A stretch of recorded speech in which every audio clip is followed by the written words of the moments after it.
Bonjour chers internautes, bienvenue sur ACTV, la chaîne au cœur de l'actualité présidentielle. Depuis le 17 novembre 2019, l'humanité est confrontée à une maladie. Elle a fait plus de 278 000 morts et 1 500 000 soignés dans 200 pays, dont la Guinée. Pour en parler, je reçois sur ce plateau de ACTV Dr Bounaya Tassaye, directeur général adjoint de l'Agence nationale de sécurité sanitaire. Bonjour docteur et bienvenue sur ACTV. Bonjour. L'Agence nationale de sécurité sanitaire a été créée en juillet 2016 par le président de la République, professeur Alpha Condé.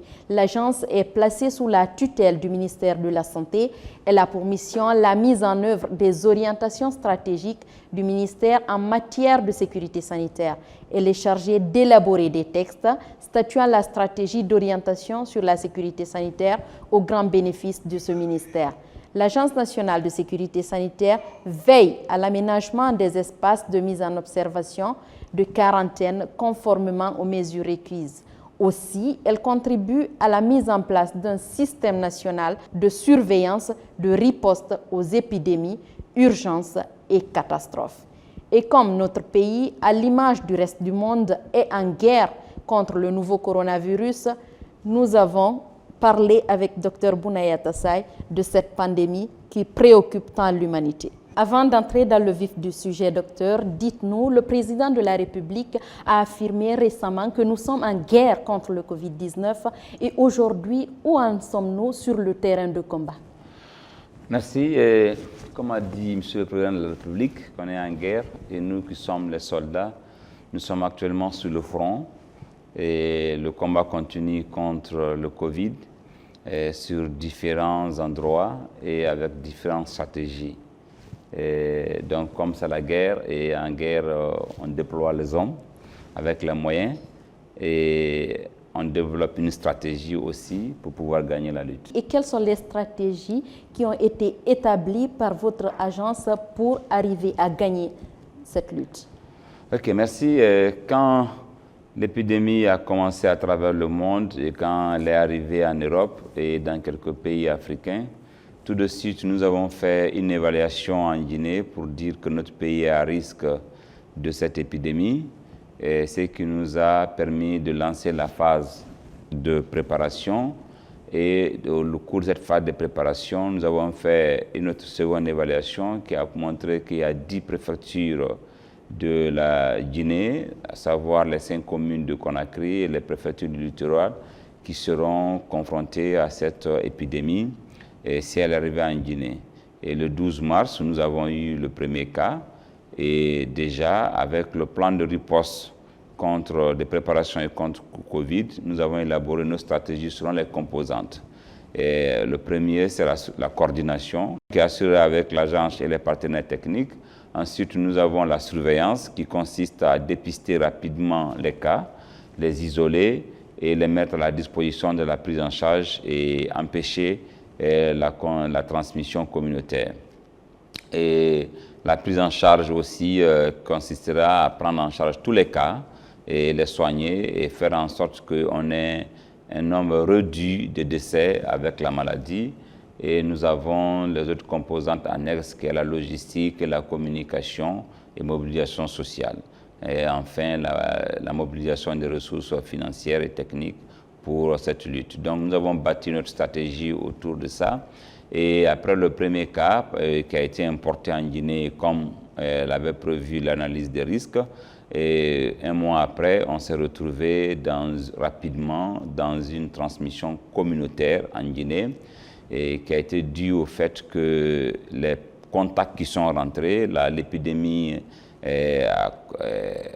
les premiers cas ont été détectés au sein d'une population aisée, une population riche, qui a, entre guillemets, riche, qui a assez de contacts avec les autres et rapidement les moyens de prévention, à savoir le port de la bavette, la distanciation sociale, non, ces moyens n'ont pas été respectés rapidement, donc on s'est retrouvé avec un débordement des cas et rapidement d'un stade 0,1, on s'est retrouvé au stade 4 de la transmission de cette épidémie. Aujourd'hui, on parle d'épidémie. Et quels sont les symptômes de ce nouveau coronavirus? Oui, les symptômes connus et qui évoluent. Hein. Au départ, on parlait de fièvre. On continue à parler de fièvre. C'est la fièvre. C'est l'irritation de la gorge. C'est un écoulement nasal. C'est aussi une fatigue générale.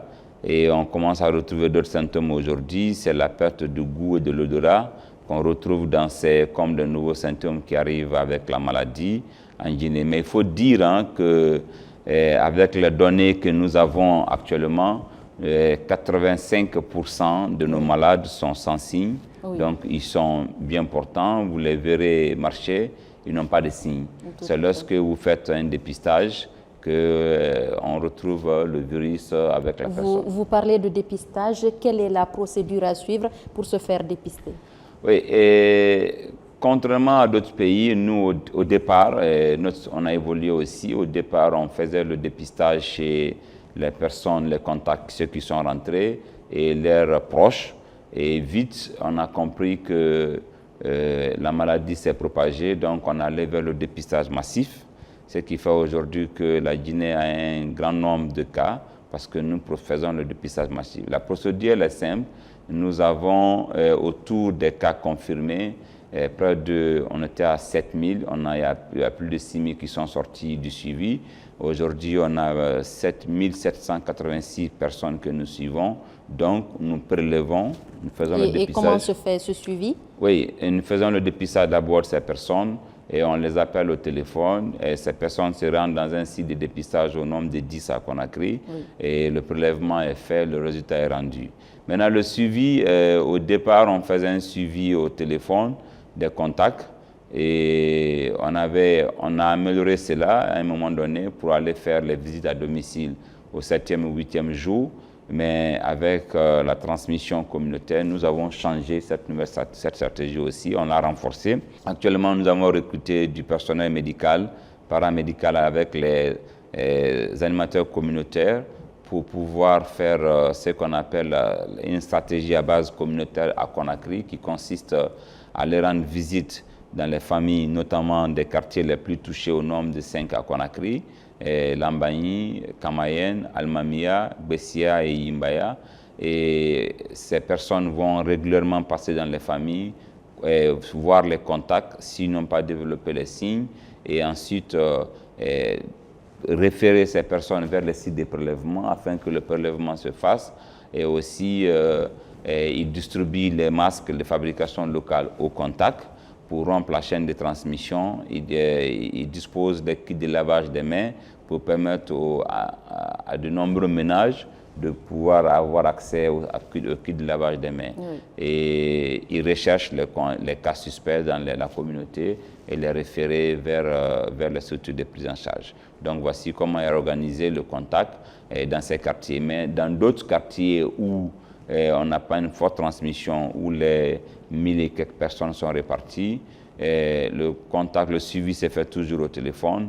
Ensuite, au 7e ou 8e jour, on commence à rendre visite à ces contacts pour voir s'ils n'ont pas développé la maladie et si aussi leur date de prélèvement est arrivée pour pouvoir les soumettre au prélèvement. Mais cette stratégie va évoluer rapidement, va évoluer parce que c'était dû aussi à la capacité de rendu de résultats parce que au départ, on était sur 150 capacités par jour pour les tests. Actuellement, nous sommes à 300-350 Conakry et Kindia. Mais avec les acquisitions faites par M. le Président de la République, nous sommes aujourd'hui autour de 350. Et dans les jours à venir, d'ici une dizaine de jours, on va être, ou quinzaine de jours, on sera autour de 1000 personnes que nous pouvons prélever par jour. Et rendre les résultats dans les 24 heures.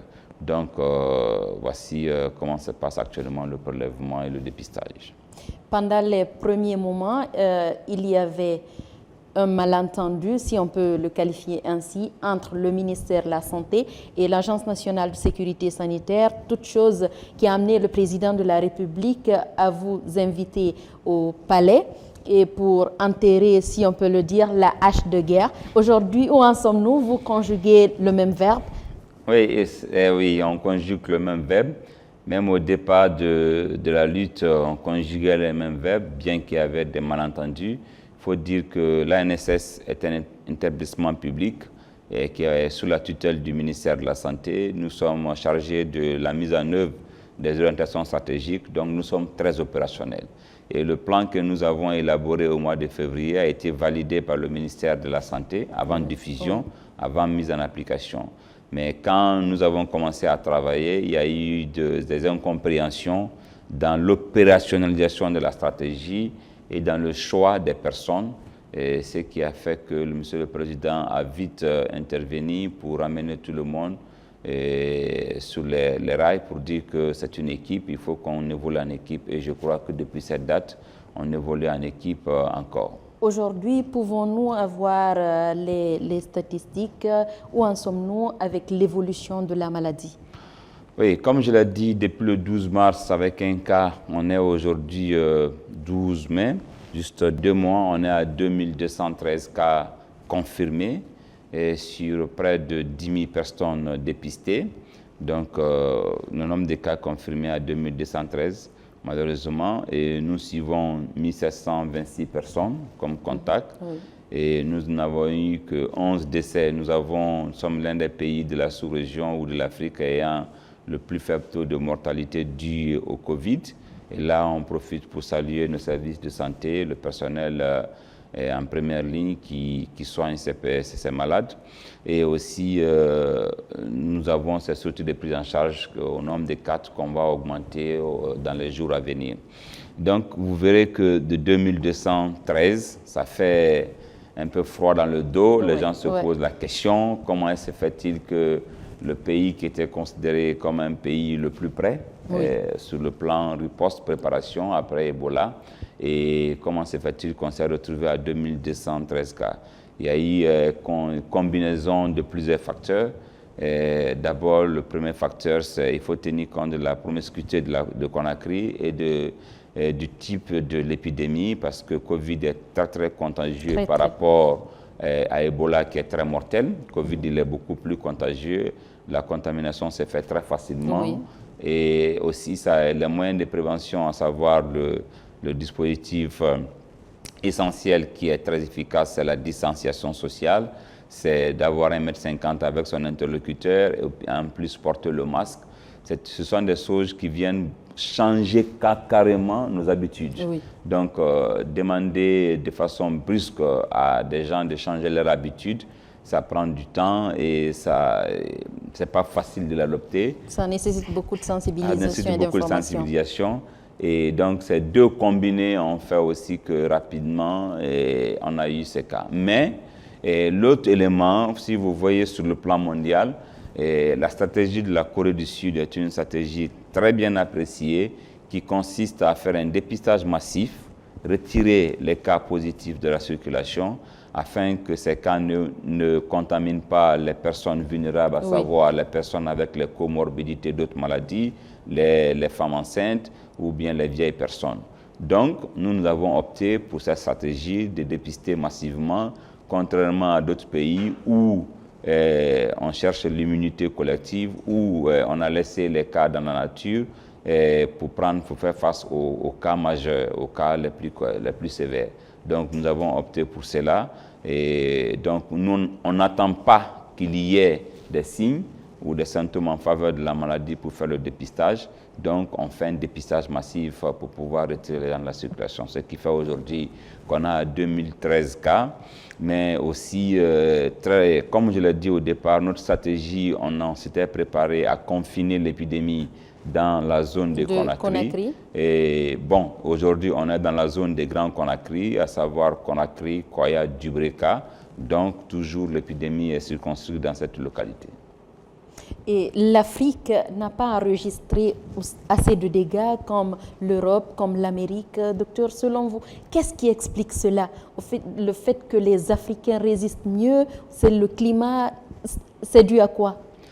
Bon, on va attendre le résultat des études qui vont avoir lieu après, mais à date, tout le monde plante sur deux éléments essentiels. Le premier élément, c'est qu'on a une population très jeune en Afrique. Donc, avec une population très jeune, physiquement bien portants, avec moins de comorbidité d'autres maladies, l'hypertension, le diabète, l'insuffisance rénale, toutes les autres maladies. Ceci fait que l'Afrique n'a pas connu ce grand nombre-là rapidement. Mais il y a aussi, ce n'est pas que ça, il y a l'élément préparation. Les pays africains ont pris rapidement les mesures pour pouvoir circonscrire les cas. Et aussi, l'autre élément que certains rapportent très souvent, c'est le fait qu'en Afrique, on avait pris déjà l'hydroxychloroquine comme le traitement de premier choix pour le paludisme. Est-ce que cette présence de cette race ne fait pas aujourd'hui que l'on est beaucoup plus préparé physiquement à cette maladie? Mais attendons la fin de l'épidémie pour que des études plus pointues se fassent pour nous dire qu'est-ce qui a fait que l'Afrique a été beaucoup plus protégée.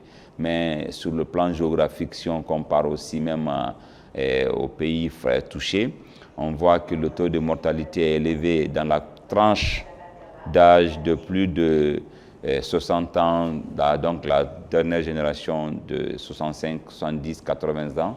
Et notre population étant plus jeune, donc on est plus protégé, pas résistant, mais on est beaucoup plus protégé. Pas immunisé aussi, parce qu'il faut avoir le virus une fois pour être immunisé. Et ça aussi, les études doivent le prouver après. Très tôt, le président de la République a rendu le port du masque obligatoire en Guinée et à cet effet, il a fait un don d'un important lot de masques. Et docteur, aujourd'hui, comment se fait la distribution de ces masques? Merci, ça c'est une des actions phares de surtout une implication personnelle de M. le Président de la République. Il a rapidement fait fabriquer ici beaucoup de masques et des centaines de milliers de masques pour rendre disponibles auprès de la population vulnérable. Et aussi, la stratégie a consisté à viser rapidement les couches les plus vulnérables, à savoir les débarcadères, les gares routières, les collectivités très vulnérables. Et actuellement, nous continuons cette distribution dans les quartiers.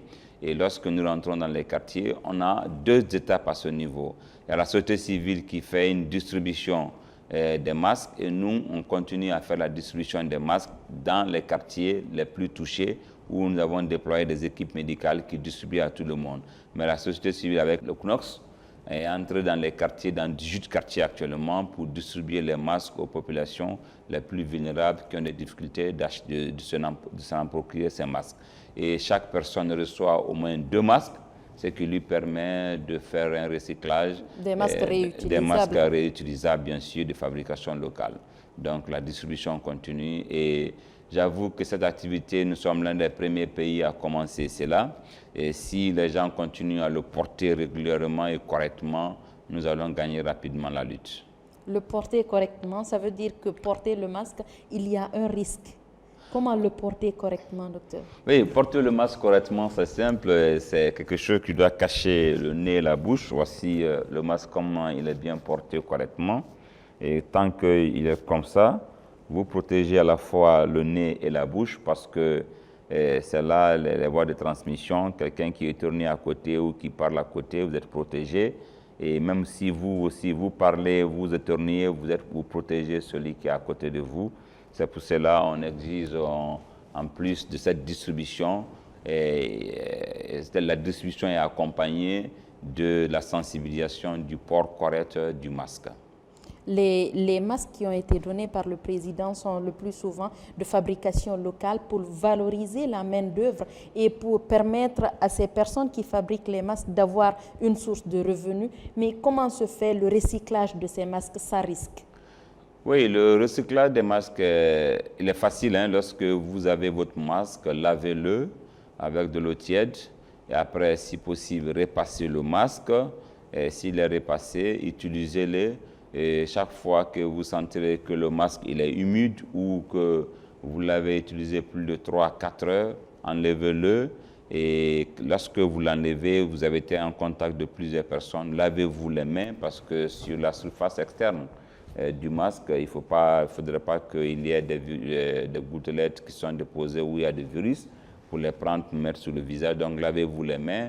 enlevez ce masque, mettez-le peut-être dans une solution chlorée, ou le cas contraire, lavez avec du savon 75%, après mettez-le dans l'eau tiède et repassez, vous pouvez l'utiliser. Le second masque est avec vous, vous le portez et c'est fini. C'est très facile. Et qu'est-ce que l'ANSS aujourd'hui peut dire à la population guinéenne, aux internautes qui nous suivent, pour les rassurer? Parce qu'il y a la psychose. Oui, le premier élément que nous allons dire à la population, c'est de dire que jusqu'au plus haut sommet, depuis qu'on a eu le premier cas, avant qu'on ait le premier cas, le président de la République s'est fortement impliqué dans la préparation et la lutte contre cette épidémie. Et quand on a eu le premier cas, il est au front. Il est au front, c'est notre général de combat. Il est au front pour guider, pour à tout moment se rassurer que les choses se passent bien. Ça, c'est le premier élément politique. Et les moyens du côté de l'État ont été mis à la disposition de l'agence pour pouvoir faire face à la maladie.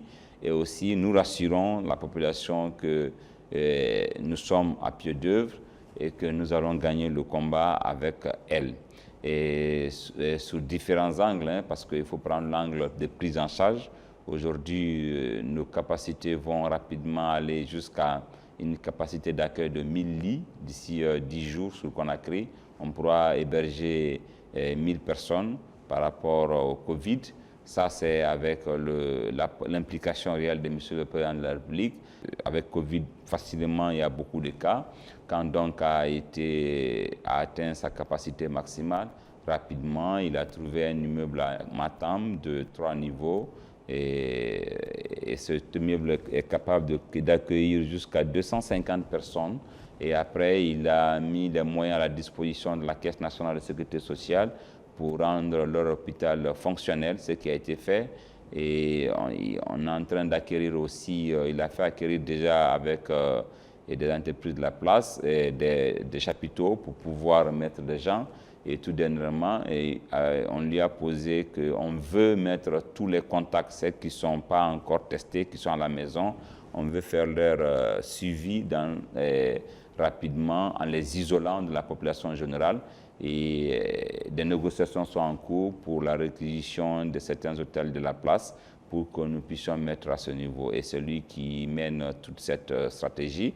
Donc, il faut cela rassure que nous, techniciens qui sommes sur le terrain, si le politicien au plus haut niveau, l'homme d'État au plus haut niveau nous accompagne, donc on ne peut que rassurer. Et aussi dire à la population que même si on met tout en œuvre, il y a une part de la population qui est la part la plus importante, c'est le port du masque. Le port du masque et le port du masque, à toutes les occasions, il faut porter le masque. Lorsque vous êtes en face d'un interlocuteur, portez le masque, portez le masque. Et lavez-vous les mains régulièrement, respectez la distanciation sociale d'1,50 m comme ici. Et l'autre élément qui est aussi contraignant actuellement à Conakry, c'est le fait de dire que Conakry est avec des barrages filtrants, les gens ne sortent pas de Conakry. On sait que ça fait des difficultés, mais c'est important pour ne pas qu'on transporte la maladie à l'intérieur du pays. Ce dispositif il est allégé. Et si vous avez fait le test, bon, on vous laisse partir à l'intérieur du pays et on informe les services de santé qui sont là-bas pour faire le suivi. Donc nous rassurons la population une fois de plus que ce qui est en train d'être fait, au bout d'un mois, nous allons gagner le combat sur le Covid. Les chiffres ne font que monter. Et quand peut-on s'attendre à une baisse? Oui, depuis le premier cas, aujourd'hui, on a 2213, mais nous avons connu des indices de positivité de 43%, c'était notre taux le plus élevé. Oui, oui. Après, on est arrivé à 33%. Actuellement, nous sommes dans la fourchette de 21%, entre 15 et 21%. Mais nous voulons attendre au moins une dizaine de jours pour voir si ce plateau se stabilise et pour essayer, avec les stratégies mises en œuvre, les activités en cours, pour qu'on puisse connaître la décroissance. Mais avec l'arrivée très prochaine des machines qui vont nous permettre de faire 1000 tests par jour, on pourra aller avec les 1700 personnes, on pourra les tester en 3-4 jours. Et ça va nous permettre de connaître peut-être une stabilité et aller dans la décroissance. Aujourd'hui, quelle est la capacité que nous disposons pour accueillir les malades? Merci. Et la capacité est la suivante. Sur Nongo, qui après rénovation, nous avons une capacité de 125 lits. Sur Donka, nous sommes actuellement à 450 lits, mais on va ramener cela à 350 lits pour faire de Donka le centre d'excellence de la prise en charge, où les cas de comorbidité, les cas compliqués vont être gérés. Après, nous avons le site de Matam qui va ouvrir d'ici la fin de cette semaine, où nous avons 250 lits. Et nous avons le site de Bessia, à la Caisse, l'hôpital de la Caisse, où nous avons une capacité de 155 lits. Et nous avons aussi ouvert hier un site à la maison centrale avec une capacité de 100 lits. Et nous sommes en train de monter des chapiteaux. Nous avons identifié d'autres lieux avec des chapiteaux que nous allons monter sur Conakry et autour de 350 lits. Donc à terme, nous allons être à Conakry sur 1000 lits à mettre à la disposition de la population. Voilà, aujourd'hui, docteur, le commandant en chef des Blouses Blanches, le président de la République, a commandé des machines pour faciliter le travail à votre niveau. Et parlez-nous un peu de ces machines. Ok, et la commande de M. le Président de la République se situe à plusieurs niveaux. On va donner deux niveaux très essentiels. Le premier, quand on avait fait notre plan de riposte, le volet réanimation nous obligeait à faire des commandes avec un partenaire, sous financement bien sûr de notre partenaire technique, la Banque mondiale. Les commandes ont été lancées, mais quand le président a su que cette commande allait prendre du temps, compte tenu de la demande croissante sur le plan international, rapidement, il a trouvé sur le plan local des fournisseurs qui avaient déjà des respirateurs, et ce qui nous a permis de monter notre unité de réanimation à 16 lits. Et ensuite, l'hôpital Donka, où il y a des machines déjà, qui sont déjà sur place, et ces machines ont été mises à la disposition pour pouvoir prendre en charge les équipes. L'autre élément qui était aussi un grand fardeau, c'était le rendu du résultat compte tenu de la capacité du laboratoire. Et il nous a permis d'avoir des machines. Et comme je l'ai dit tantôt, d'autres machines vont arriver ces jours-ci, d'ici le 20. Ces machines sont en installation d'ici le 20 mai pour pouvoir monter la capacité des laboratoires à 1000 tests par jour, donc à rendre dans les 24-48 heures. Ce qui va faire que nous serons le premier pays de la sous-région à pouvoir donner 1000 tests, parce que les pays qui en font plus sont autour de 500 à 600 par jour. Les quartiers de Conakry, Lambagny, Nongo, Petit Simbaya, Kipé, Taouya, entre autres, ont été cités parmi les quartiers qui ont enregistré plus de cas. Comment ça s'explique? Oui, on a 5 quartiers qui en tête de liste, à savoir Lambagny, Kamayen, Almamia, Bessia et Yimbaya. Ensuite, Coronti dans la commune de Kaloum. Ces quartiers font plus de 35% des cas de la ville de Conakry. Comment ça s'explique? D'abord, c'est des quartiers, quand vous prenez Lambagne, c'est un quartier résidentiel, comme je l'ai dit au départ, l'épidémie était dans cette couche de population moyennement aisée qui est beaucoup plus en contact avec d'autres personnes, parce que nous avons compris dans cette épidémie en Guinée, contrairement aux autres pays où on dit qu'un malade est susceptible de contaminer 1 à 2 personnes, nous avons des chaînes de transmission en Guinée où un malade contamine rapidement lui seul 5, 6, 7, 10 personnes, compte tenu de son obédience, parce qu'il reçoit ces 2 personnes. C'était au niveau des administrateurs, la maladie, la première couche qui était touchée. Donc, c'est ce qui a fait que Lambagny était un quartier résidentiel. Donc, vous comprenez que Lambagny va être en tête de liste, parce qu'aujourd'hui, c'est le quartier résidentiel, l'un des quartiers résidentiels de Conakry.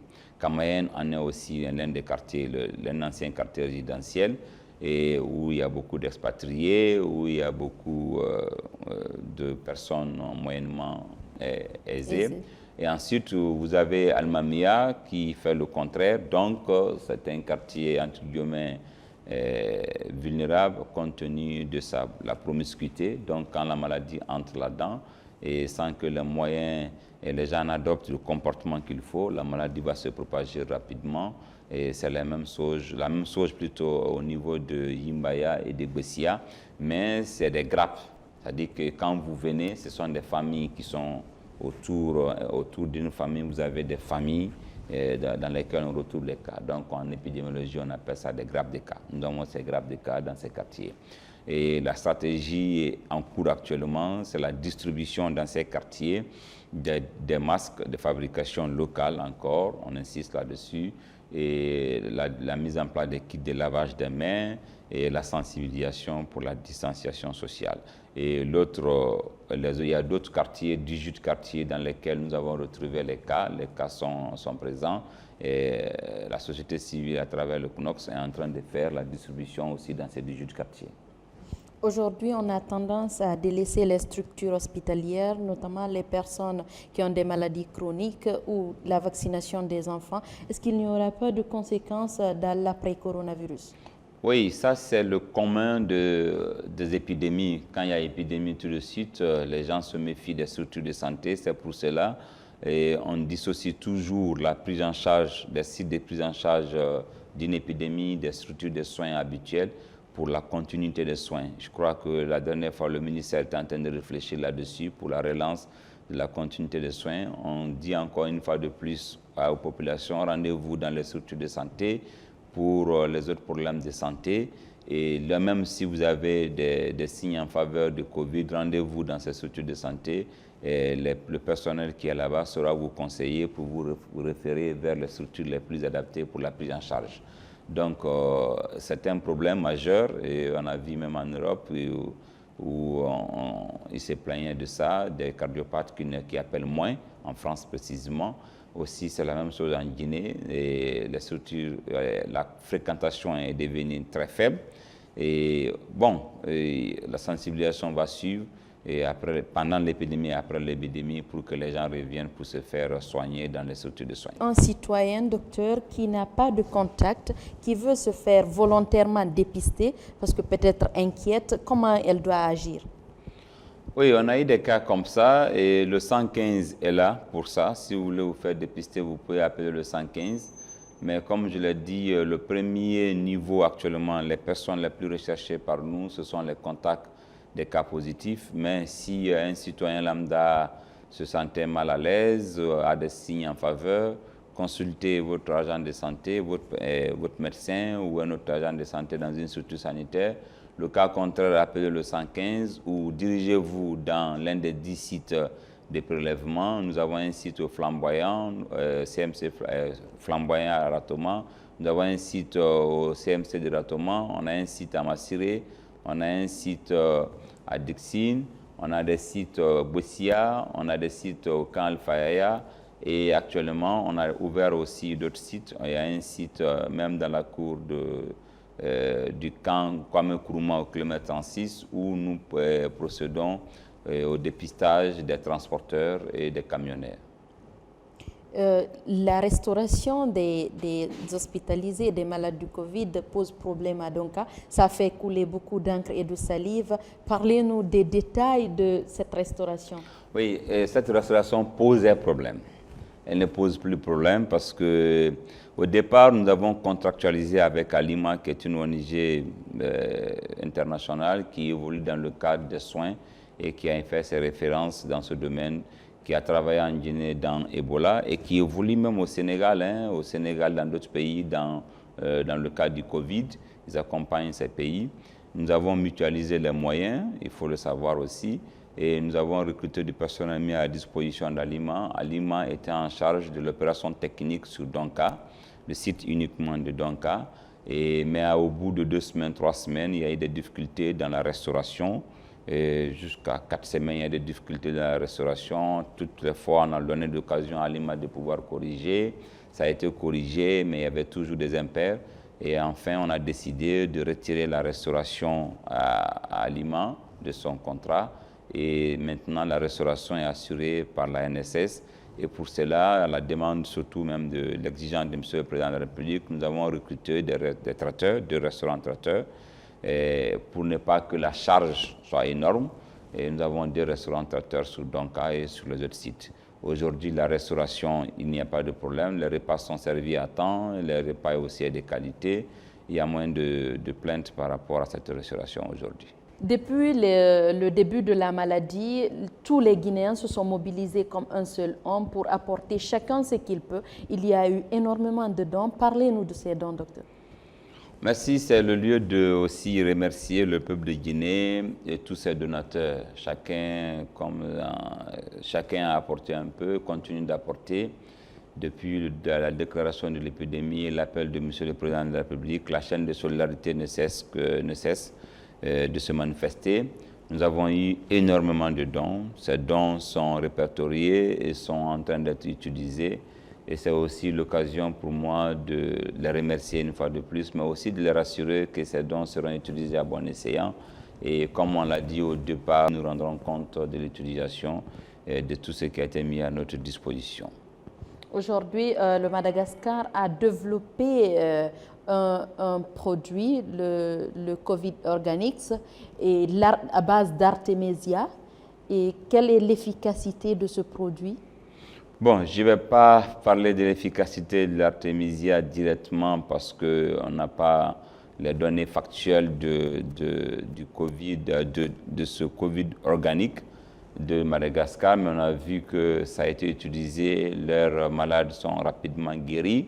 Par contre, en Guinée, le président de la République en a fait un dossier personnel. Il se trouvait qu'il y en a un compatriote guinéen qui cultivait déjà l'artémisine en Guinée. Il a pris contact avec la personne. Nous avons le stock et les stocks disponibles ont été rachetés réquisitionnés, rachetés par M. le Président de la République et mis à la disposition du laboratoire de contrôle des qualités des médicaments qui a trouvé la dose suffisante d'artémisine dans ces produits et ça a été transféré au niveau du conseil scientifique.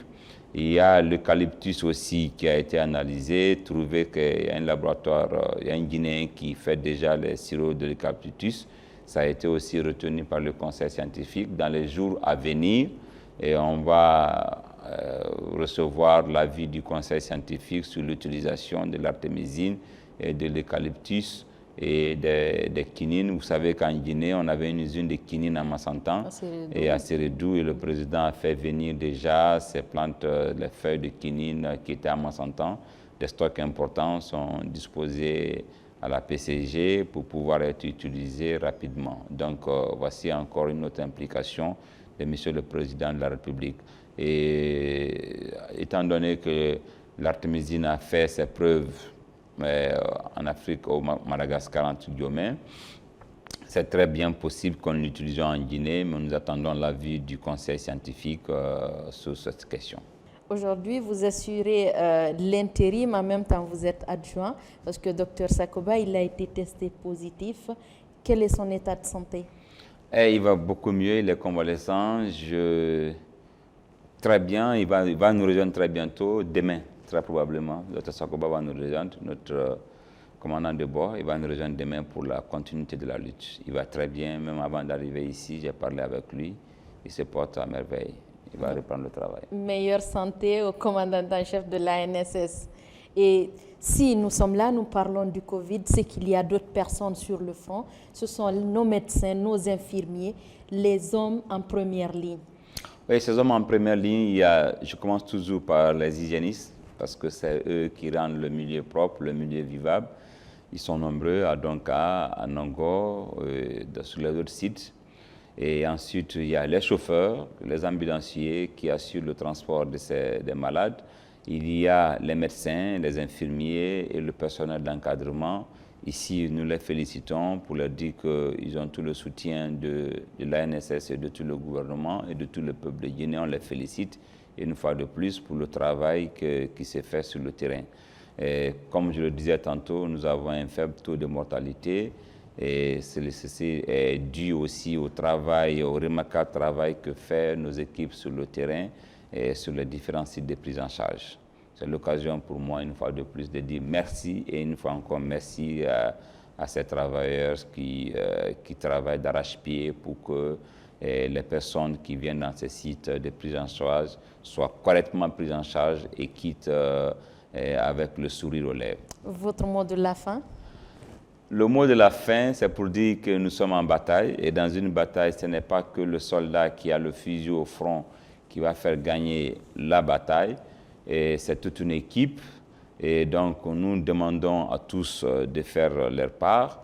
Et nous, on fera notre part en tant que personnel de santé, en tant qu'équipe d'encadrement. Mais une part aussi revient à la population qui doit accepter et appliquer rigoureusement les mesures de prévention, à savoir le port du masque à tout moment, toutes les fois que vous êtes en face d'un interlocuteur, et la distanciation sociale d'1,50 m, et le lavage régulier des mains pour éliminer physiquement le virus sur les mains si vous avez touché quelque part, et le respect aujourd'hui de ne pas sortir de Conakry. Si nous appliquons correctement ces mesures et qu'on les combine, c'est correctement combiné, à 90%, 95%, on se protège de la maladie et très rapidement on va gagner le combat. Et nous rassurons que nous avons les moyens financiers et techniques sont mis à disposition et nous travaillons d'arrache-pied pour que cette maladie quitte enfin le pays, la Guinée, que nous aimons tous tant bien. Merci docteur d'avoir été sur notre plateau. Merci de nous avoir accordé cet entretien. Merci beaucoup. Et voilà, respectons les gestes barrières pour briser la chaîne de contamination. Portons nos masques quotidiennement, portons-les avant de sortir de la maison, lavons-nous les mains. Merci à toute l'équipe qui m'a accompagné. Les programmes continuent sur ACTV, la chaîne au cœur de l'actualité présidentielle.